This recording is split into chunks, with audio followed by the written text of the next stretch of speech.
Next item of business today is a members' business debate on motion number 4081 in the name of David Stewart on Isle of Gigha, 10 years of pioneering land reform.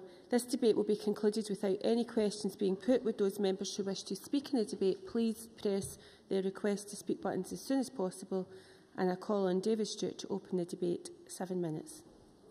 Presiding Officer, as a Highlander, I've had an interest in the land reform debate since I was old enough to hold up my first copy of the West Highland Free Press.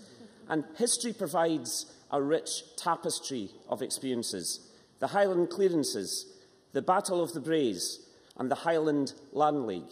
Perhaps lesser known, the 7 men of Knoydart who defied Nazi sympathiser and landlord Lord Brockett to settle the land. Gigha is an exemplar in the debate, a standard in the toolbox of how it's done. I visited in August. As you make the crossing from Taon Lone to Gigha, the beauty of the natural landscape comes into view. And in the distance, it's possible to make out the faint outline of the dancing ladies of Gigha that points to the transformation of this beautiful place. The beauty of the landscape is only superseded by the warmth of the people on the island. Once you're there, you'll find a thriving community, a youthful and dynamic population, a number of new business start-ups, a fine housing refurbishment, and a community energy resource, exporting power to the national grid. In short, Presiding Officer, a community that is going places. Yet this was not always the case. Dwindling populations, poor housing stock, and a lack of opportunities offered real fears for the future sustainability of the island. Indeed, as recently as the year 2000, the population was less than 100 people. Gigha, with so many other places in Scotland, had been passed from landowner to landowner with no reference to community, choking the entrepreneurial spirit of the residents and stifling development. The catalyst for this remarkable change is what we're here celebrating today. 10 years ago, on the 15th of March 2002, the Island of Gigha Heritage Trust took possession of the island they call home. For the first time, those with a stake in the island took ownership of the community, and this changed the outlook of the island in remarkable ways. Some simple statistics, Presiding Officer. The population has grown by 50%.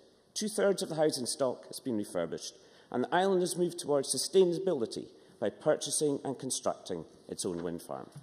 But, of course, there are real challenges that still remain, not least the funding problems that lead to real concerns about the completion of the housing refurbishment. And I hope the Minister today will be able to provide me with some reassurances in that regard. But these challenges should not detract from the incredible success of Gigha and the example to other communities of what can be achieved with community ownership of land. And today, I offer my heartfelt congratulations to the people of Gigha, celebrating the milestone in their history. And of course, Gigha is just one of the success stories in community ownership of land. Go to Knoydart, go to Egg, South Uist, Galston or Harris, and you'll find a new dynamism in these communities, new enterprises, new confidence in the future. And that's what comes when private land ownership gives way to community ownership, when a community democratically has control of its land and associated assets and can utilise the land in the cause of securing a more sustainable future. The sort of activity now seen in Gigha is being replicated in these other communities. Some 500... John Mason. I very much appreciate the member giving way, and I appreciate very much what he's saying. Does he think it's only rural communities that can learn from Gigha, or does he think there's a possibility that some urban communities which have a problem with land ownership could also learn? David Stewart. I think the member makes a very good point. I think this should extend across Scotland, clearly where there's local community demand. Some 500,000 acres of Scotland is now owned and managed by local communities, and significant though that is, that represents only a tiny fraction of Scotland's land. There's so much more scope to push the agenda of community ownership further forward. Doing that will help bring the benefits we're seeing in Gigha and elsewhere to many more communities. It's only 2 weeks ago that marked the 20th anniversary of the death of John McEwen, the man who wrote Who Owns Scotland, and which demonstrated just how few people own the vast bulk of our land. Since that book was published in the 1970s, while some things have changed for the better, not enough has. The land ownership pattern remains essentially the same, It simply cannot be right, and as we look forward, we can imagine a future Scotland where this continues. But, Presiding Officer, I have a confession to make to the Chamber today. I'm a great admirer of David Cameron. No, not the Prime Minister, but the real one, the Chairman of Community Land Scotland, who's in the gallery today. He said in the recent speech, land reform remains a cause of the present and future. It's unfinished business, fundamental to greater social justice in Scotland. Here's part of what he said, and I quote, "Is it possible for Scotland to conceive of a future Scotland that does not explicitly have greater social justice at its heart? I think not. This is not about fighting battles of the past. Land reform remains a cause of the present and the future. But this is not about a matter of history and of the past alone. Today, land changes under the feet of the people and for some odd reasons." David Cameron, in the same speech, highlighted a recent advert in the property section of the Press and Journal for the Gledfield estate in Sutherland, and I quote, "The estate will appeal to the international super-rich. The asking price for this exceptional property is over £8 million. But for that, you get traditional Highland estate, 6,000 acres of sporting ground, 2,000 acres of commercial forestry and a spectacular sporting lodge." Like David Cameron, Presiding Officer, I cannot see many local people having the over £8 million to put in an offer. This is one reason why we need to push on with land reform, build on the work I am proud the first Scottish Labour executive promoted through the Land Reform Act. That's why I welcome the Scottish Government's announcement of the Land Reform Review Group, and I welcome the members of the group, particularly my own friend, Professor Jim Hunter, and its terms of reference to secure a greater diversity in land ownership in Scotland. But it's not just a matter of the law, but money too. In that regard, I welcome the re-establishment of Labour's Scottish Land Fund to assist communities to buy land. It's a step in the right direction. But at £6 million over 3... Can I just finish this point, Mr Thompson? But at £6 million over 3 years, it's not going to buy any, let alone many, southern estates of the type I mentioned a few moments ago. Dave Thompson. Yeah, thank the member for taking the intervention, and I'm glad he's welcomed the reinstatement of the Land Fund by the SNP government this year, but does he regret the fact that it was actually scrapped in 2006 by the previous Labour and Lib Dem executive? Dave Stewart. Well, I think we've got to look at achievements, Mr Thompson. We put through the Milestone Act that set up land reform, and we need to continue. I hope there's consensus on that, but judging by that point, that's probably unlikely from your point of view. But the Land Reform Group are not due to report to the end of 2013, and I hope the Minister today will give me the absolute assurance that long timescales are not just an attempt to take this issue off the public agenda for the next year or more. The community of Gia testifies the value of land reform. Further land reform is a cause for good. We need to encourage the Land Reform Group in their work, and for that, they will have the support of this Parliament to be radical. A new chapter in land reform is ready to be opened. What we need to succeed, to paraphrase Sir Walter Scott, is the will to do and the soul to dare. Thank you very much. Can I remind members who would like to speak in the debate that they must press the request to speak buttons? I call Mike Mackenzie to be followed by Claudia Beamish. Presiding Officer, it's entirely correct and fitting that the Parliament should note and congratulate this 10th anniversary of the Gia buyout and commend the community of Gia on their successes since then. And I would therefore like to thank Dave Stewart for bringing this debate to the Chamber. I should also, I think, in passing, just pay a tribute to these elder statesmen of Gia, Willie McSporran and John Martin. It's only right that their part in this should be acknowledged. And it's fitting too that this debate comes at a time when the community empowerment consultation has recently closed, and soon after this Land Reform Review Group has been set up, for there are many lessons to be learned from Gia and from the experiences of these islanders over the last 10 years. And of course it's good to look with some satisfaction at how far communities like Gia have travelled along the road towards addressing their many challenges, and how the Land Reform Act and the Scottish Land Fund helped start them on this journey. But it should be recognised too that the path of Gia and communities like it is not always an easy one. Managing the challenges of running an organisation like the Isle of Gia Heritage Trust would tax the abilities of many a chief executive of a multinational corporation. And the political challenges of doing this within the intensely local democratic framework of a community like Gia may well challenge the abilities of many professional politicians. Of course, I'm not thinking so much of the members of this chamber and this Parliament, but of our colleagues down in Westminster, who seem to understand little about Scotland and nothing at all about our islands. There is a need, therefore, to recognise the knowledge and the know-how that's been acquired in GEAR, and to recognise this experience and this knowledge, and to pay respect to it. All the more so because this experience has been hard-won, mainly by volunteers wrestling with issues that will have a profound effect on their futures, on those of their families, of their friends and of their neighbours. And we should recognise too that this voluntary work takes place in communities that are acknowledged as economically fragile and where people have to struggle daily to make a living, as well as attend to the collective needs of their communities. Certainly. I thank the member for taking intervention. Would you agree with me that one of the problems with buyouts is not so much the capital funding, which can be found, but the revenue funding, which comes later on? Mike Mackenzie. Yes, of course, and that's why I'm delighted that communities like GEAR have been able to take advantage of the many opportunities in renewable energy, like the Dancing Ladies of GEAR.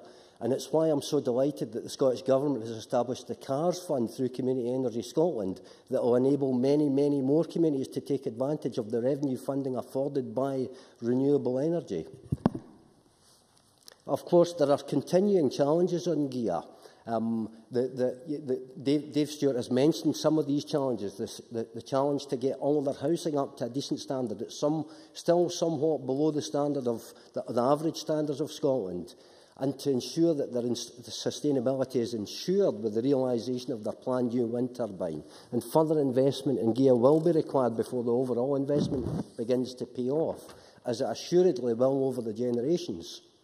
Presiding Officer, with £6 million being recently put into the re-established Scottish Land Fund, I hope to see many more communities achieve ownership and control of their own assets, and to benefit from this local control. For GEAR, it's like a microcosm of Scotland.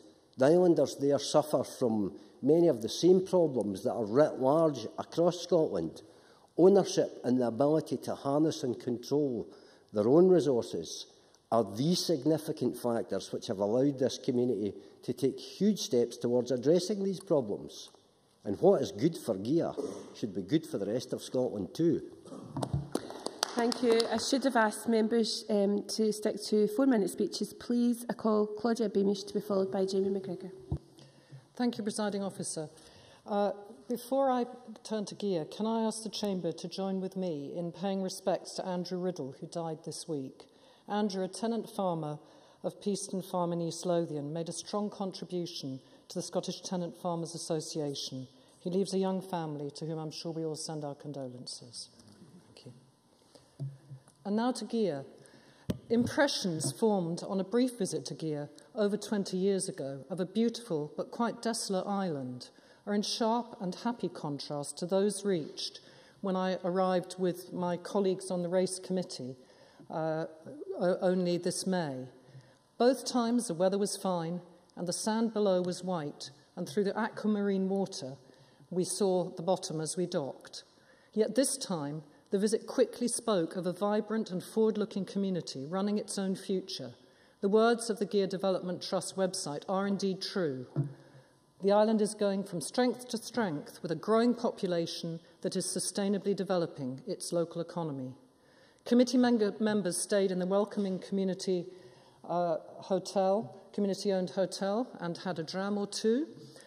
We visited the community-owned gardens at Achmore and saw the Dancing Ladies, which have been referred to by other members. We tasted delicious local food and visited the primary school with an increasing school roll, and met young families who have come to make their future in GEAR, and also heard of the ongoing smallholding creation.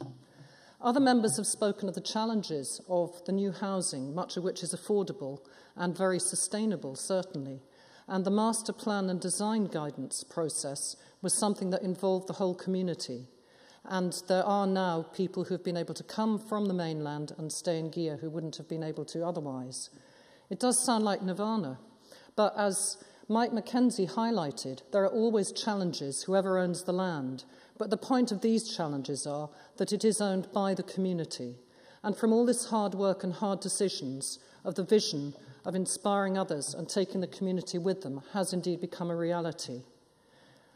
I have to say, though, that it was pointed out by the people of the GEAR Trust and the community that when there is an opportunity for a buyout, it can often be that islanders, or indeed those on the mainland, can be somewhat sceptical.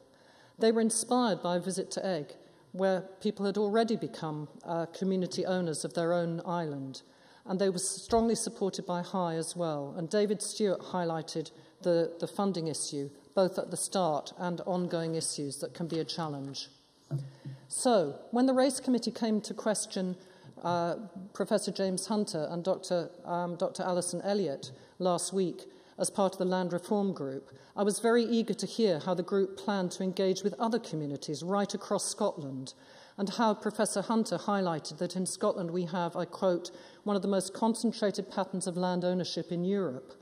I was interested to hear the word release used, and the opportunities for community empowerment, whether rural, urban, ex-mining, coastal, no matter where they are, north, in my own region in the south, or wherever. Specifically, I asked the witnesses how young people could be engaged in this process, and the answer was through Young Scot.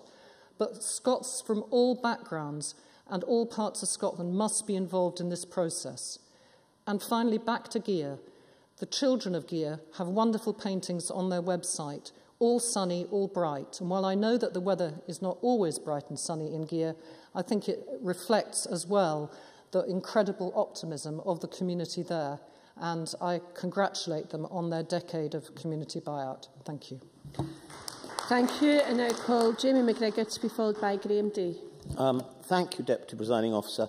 I congratulate David Stewart on securing today's debate, and I'm also very happy to pay tribute to all of my constituents on GEAR and members and supporters of the Isle of GEAR Heritage Trust for the efforts they have made and are continuing to make to create a sustainable and successful island community. And I agree with David Stewart that the success of GEAR is an inspiration to other rural and island communities. The fact that the population on GEAR is rising and that the excellent primary school has 13 children is testament to the health of the island and something we can all celebrate.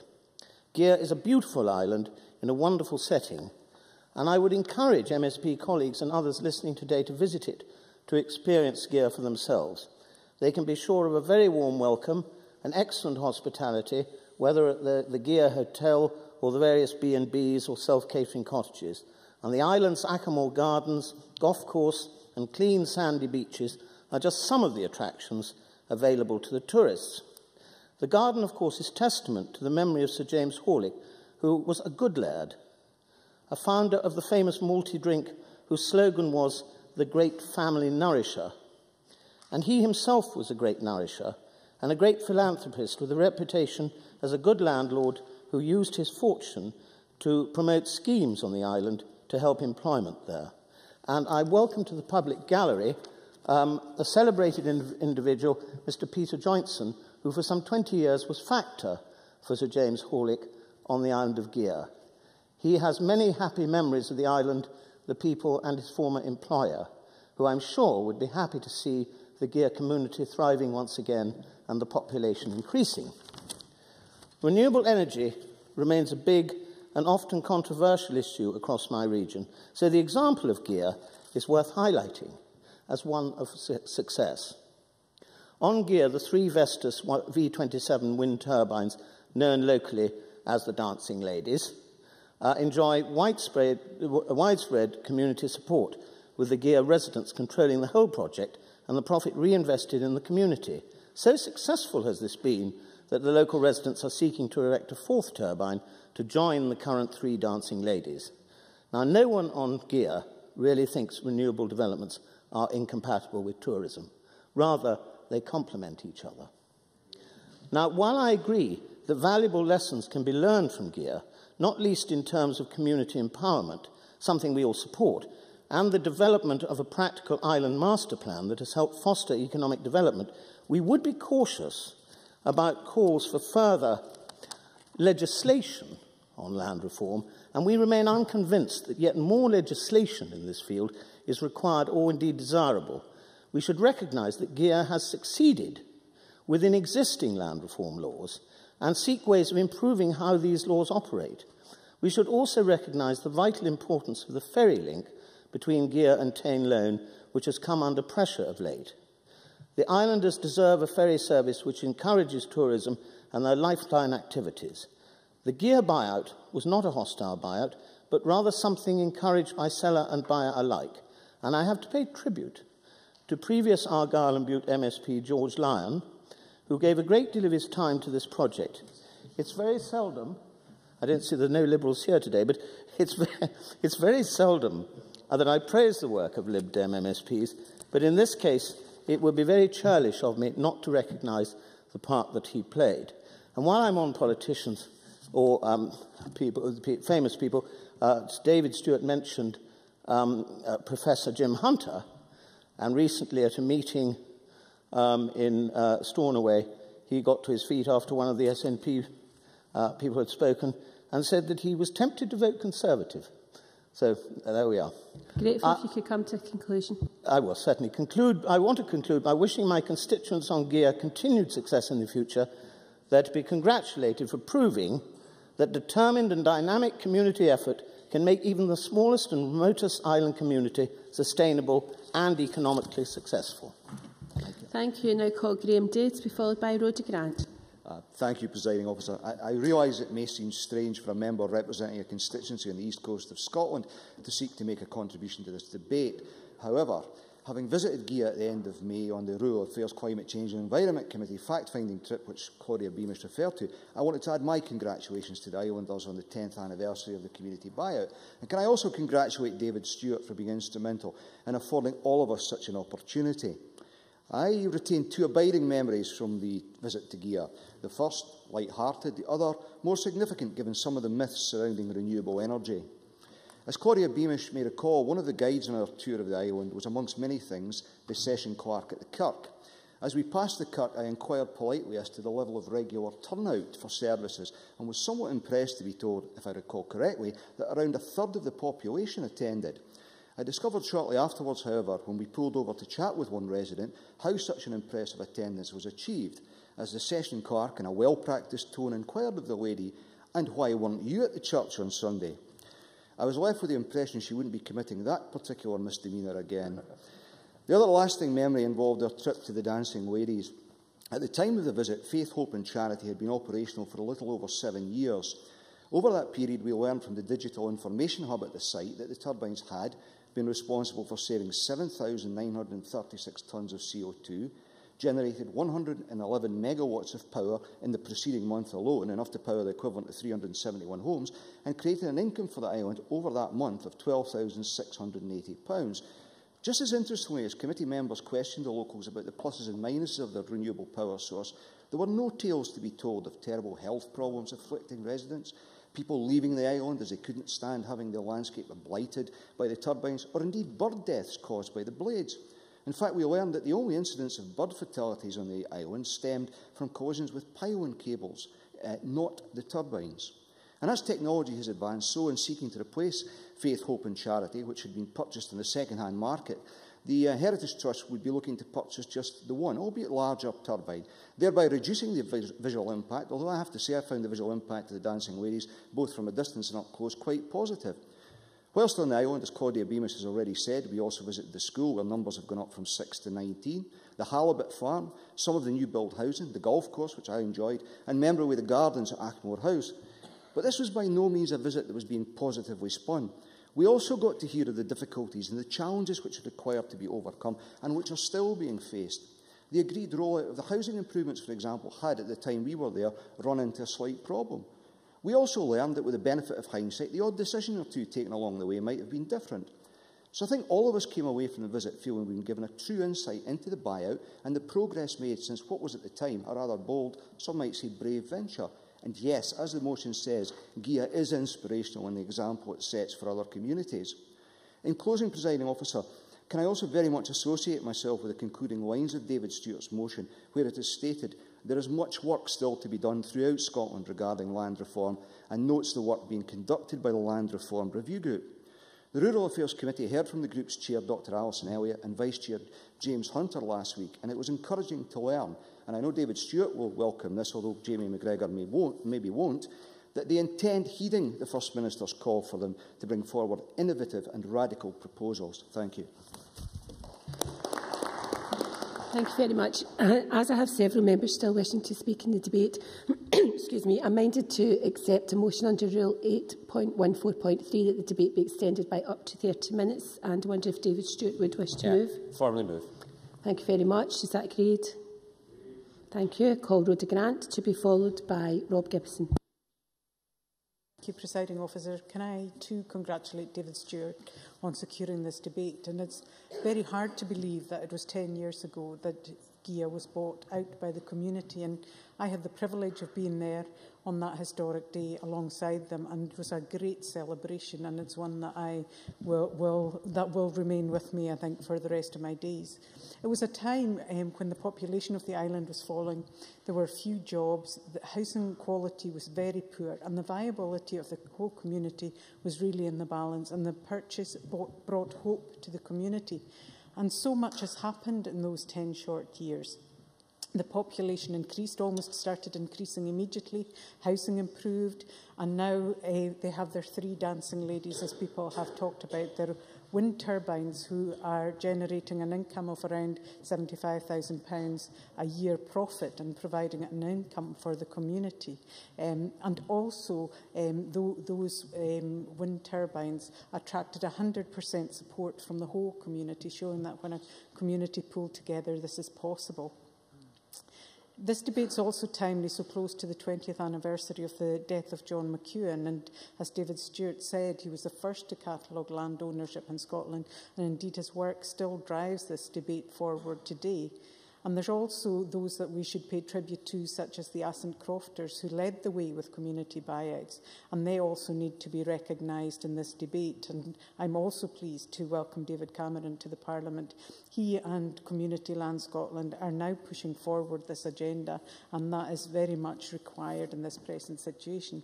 I also acknowledge and welcome that the Scottish Government have set up the review group to look at land reform. However, the Government have already missed opportunities to further land reform in this Parliament through legislation that we've already passed. And there is a serious concern that the length of time given to report by the review group will halt the progress on land reform for the foreseeable future, and certainly that we might not see any progress within this Parliament. And I'd urge the Minister to bring forward an interim report, an interim action plan, so that we can keep this process moving forward throughout this Parliament. Because if GIA has taught us anything... Yes. Paul Wheelhouse. I thank the member for giving way. Just to clarify that we are fully anticipate, I'll deal with the Land Reform Review Group in my speech, but fully anticipate we will have interim findings by April of next year, which will allow us to take the low-hanging fruit using current legislation to see what measures we can take prior to the full report in April of 2014. Rhoda Grant. I'm grateful for that intervention, and I'm grateful for that reassurance. I think it will help us all and give us the reassurance we require. Because if GIA has taught us anything, and indeed the other communities that have bought out their estates, it's that community ownership has led to growth in local communities. Jobs have been created and those communities have been revitalised. And the most important part of land reform is that it puts the levers of economic generation into the hands of our communities and allows them to take charge of their future and that of generations to come. And many communities want that opportunity, and therefore we need to continue making progress and looking for new ways to empower our local communities. Thank you very much. Rob Gibson, to be followed by Stuart Stevenson. Thank you very much, Presiding Officer. I congratulate David Stewart on gaining this debate and the wide-ranging nature of what it encompasses. We congratulate the people of GIA. Well done. Their local economy in 10 years has bucked the trend of 100 years, because no matter what philanthropy was there in the past, the fact that people who live there and own their land are in charge is the fundamental need for people across this country.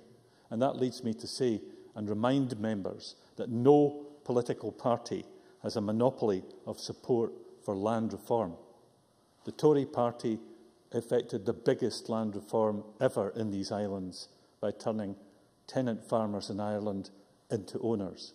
So never let us forget that in many cases other parties have got a lot to learn from these things. And long before the West Highland Free Press was in existence, I have to say, the Labour Secretary of State let down the people of Knoydart in 1948, and that lesson's been learned.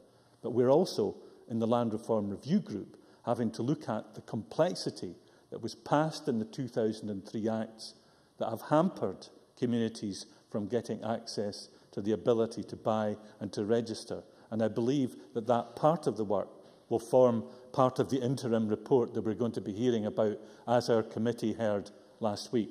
Now, last night I was at a... Certainly. David Stewart. The strength of this debate, Presiding Officer, has been it's been by and large very consensual. Would the member then recognise that it was Secretary of State Brian Wilson, when he was Minister of State, that led the way in actually having the land buyout at Knoydart? Rob Gibson. I don't know the exact details, but I'd be happy to debate them, and I'm happy to welcome all of the people who were involved in helping these things to happen. And I have to say, at the time of the Knoydart land raid, it was the SNP and the Communist Party who were the people that supported the men there. I was at a play last night called We Have Won the Land. It arose from the Rural Scotland production that was played at Ballallan 3 or 4 weeks ago. It's toured Scotland. It's about community land ownership and about the difficulties for people picking these things up. David Cameron and his wife were there, along with others. And I hope that a lot of other people could maybe pick up in Glasgow and in Luss one of the last 2 performances. But MSPs should have been there to see why the people of Gia, as volunteers, had to face up to personal and particular problems that there are for folk who give their time to do these things. And I think that that is one of the greatest messages from it that they overcame and were able to create in the fictional island of Murg. The buyout they wanted with the dancing ladies of their own. But it should be said that attacks by the right-wing press on community land buyouts like Egg, who gave a lot of advice, as was suggested, to the people in Gia, are appalling, because James Hunter's pointed out that 600 yards of tramline in Edinburgh would actually be about the same price as all the monies that have been spent by the government. And the point is about Gia, over many years, money was not drawn down from public sources to support development there, and it can be now, and I praise the opportunities created by the Labour Lib Dem government and the SNP government to make sure that that happens. So, certainly, yes. Mike Mackenzie. Would you agree with me that when we're considering the cost of assisting communities like Gia, that we should also consider what the monumental cost of not assisting them could be going on into the future, as we have to continue to provide services, health and social care services, even if the population dwindles to a handful of... Rob Gibson, and I must ask you to start to conclude. Thank you. I thought with taking interventions I might get a little more time, but yes, I'm giving you a little more time. Okay, all right, okay, that's 5 seconds of it done. In our own community in Eventon, the Eventon Woods have bought out recently. It's a community buyout. They've learned, and they're all part of this wider group of people who realise that owning your own land is important. The people of Gia are celebrated today. They deserve that celebration from us, but we've got to learn lessons from all of the stories that have led to this point and make sure in future that we actually turn the land of Scotland over to the people. Stuart Stevenson. Thank you, Presiding Officer, and thank you to David Stewart for giving us this opportunity to debate an important subject. In his opening remarks, David Stewart said we've got some 500,000 acres in community ownership. I think it may be as well to give a sense of perspective.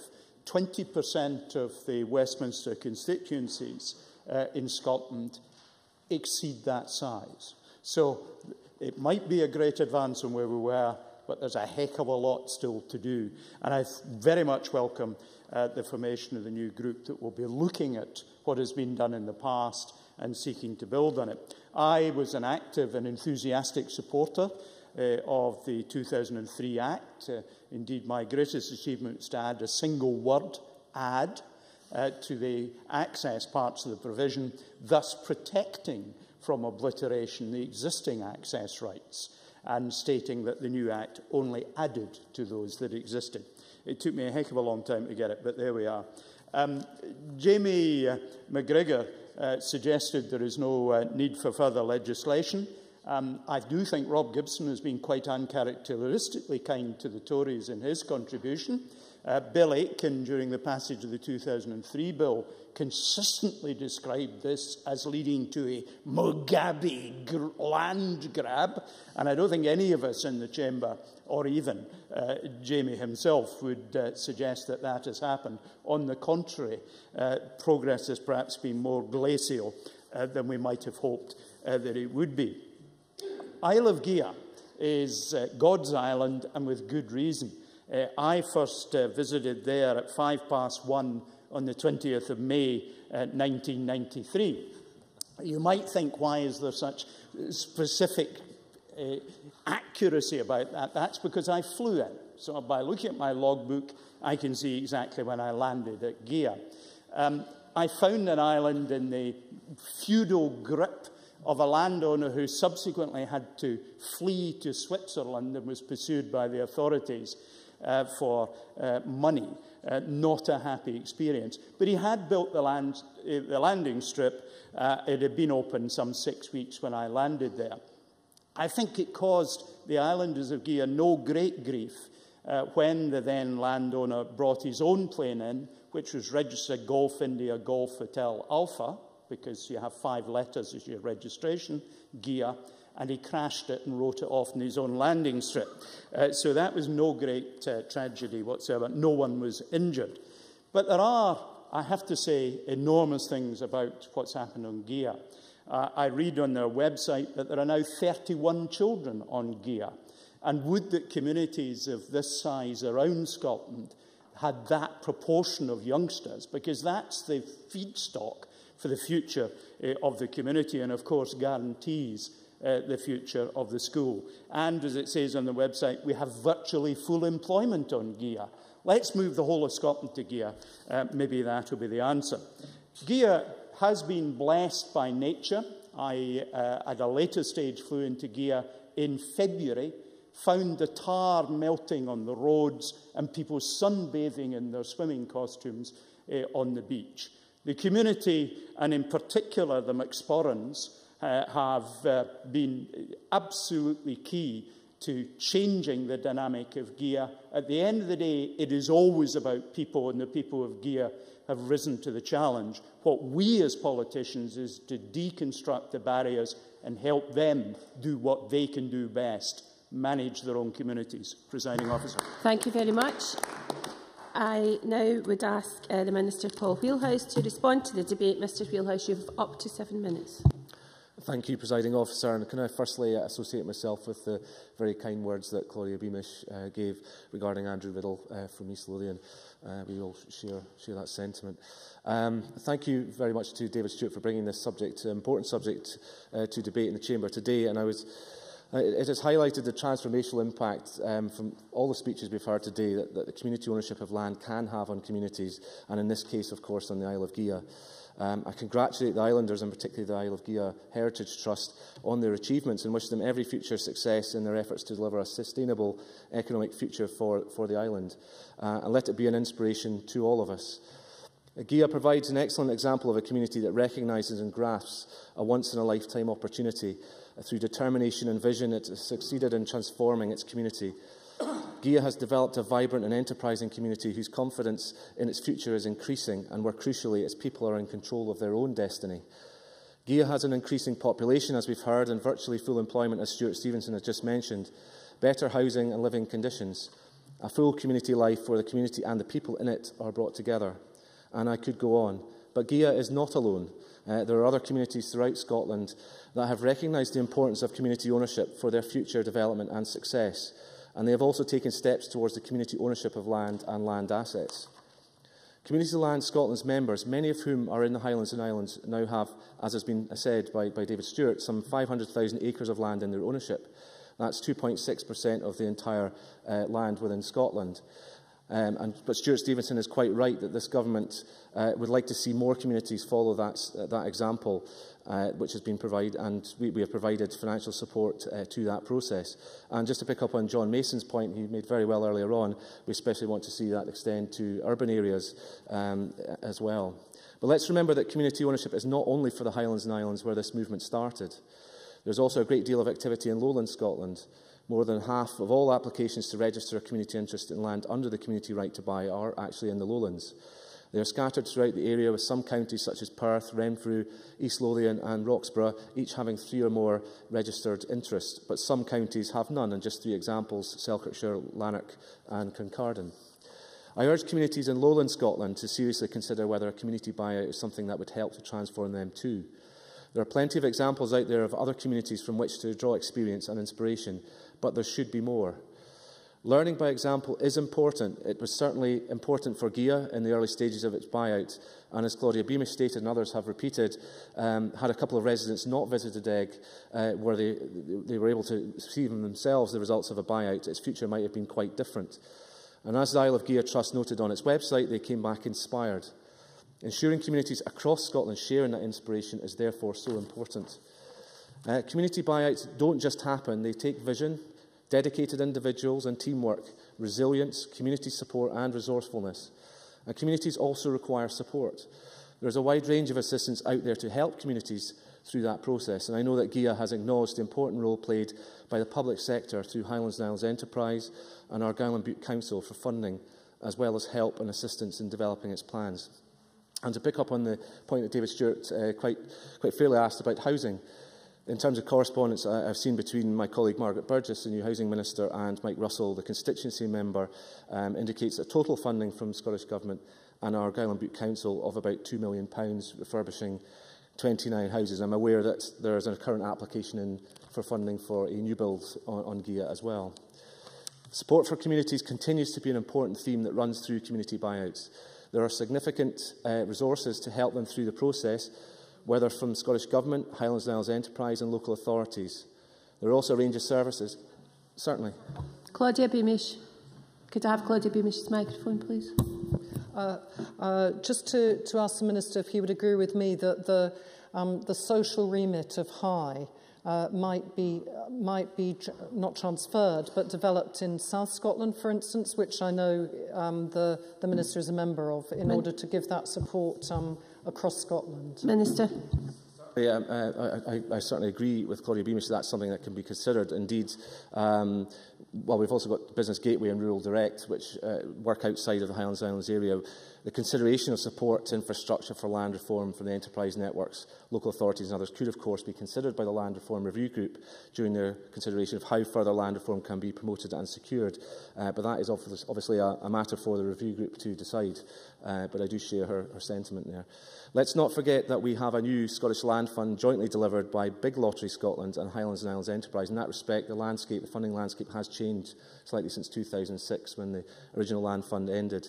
The new Land Fund will deliver £6 million to rural communities throughout the whole of Scotland, and not just the Highlands and Islands area. I anticipate the first awards for the fund will be made in November, and I'll be particularly interested... kind of shorter time, if you could keep it brief, please. David Stewart. Just to be technical with this, the Land Fund was actually mainstreamed into High budget and Scottish Enterprise budget. It didn't actually disappear. Minister. Take the member's point. I will be particularly interested, once those first announcements are made, to hear about these communities and watch how they develop their own plans at local level. Much has already been achieved in the last 2 decades since the crofters of the North Lochinver estate took their land into community ownership. Community land ownership has undergone a radical transformation in that time. Even when the Land Reform Bill was introduced into the Scottish Parliament in 2001, the policy memorandum stated that the community ownership is still comparatively rare, though there have been several developments in the last few years. But there's still much that can yet be done, and community land ownership has so much potential to contribute to the present and future success of Scotland. There's an increasing body of evidence, including from Sarah Skerritt and others, that community land ownership has, in the long-term stewardship, investment and growth of Scotland's communities, an important role to play. And in addition, through the Community Empowerment and Renewal Bill, this opportunity could be extended, as I said earlier, to urban communities. We need to take forward the debate on land reform for coming generations, and I appreciate time is running short. I just wanted to highlight that I've met this week with the Land Reform Review Group myself and the Cabinet Secretary to discuss their work plan. And if we're able to make full use of the potential that can be delivered by land reform, including community buyouts of land, it's important that we are radical, to reassure members. The review, quite rightly, is intended to be a radical one, and I look forward to hearing their evidence. I urge anyone with an interest in land reform to submit evidence and contribute to the debate on land reform. And in terms of the process, you will see today that the Land Reform Review Group has announced the remit of its work and publishing details of the work plan, and hopefully shortly details of those advisers that they have appointed as well for the benefit of Parliament. And I commend the members' motion today and thank them for bringing these issues to the Parliament. Thank you very much. That concludes David Stewart's debate on Isle of Gea, 10 years of pioneering land reform. Before I suspend this meeting, can I remind the Chamber that we'll be reconvening at 2:15 p.m. today. I now suspend this meeting of Parliament until 2:15 p.m.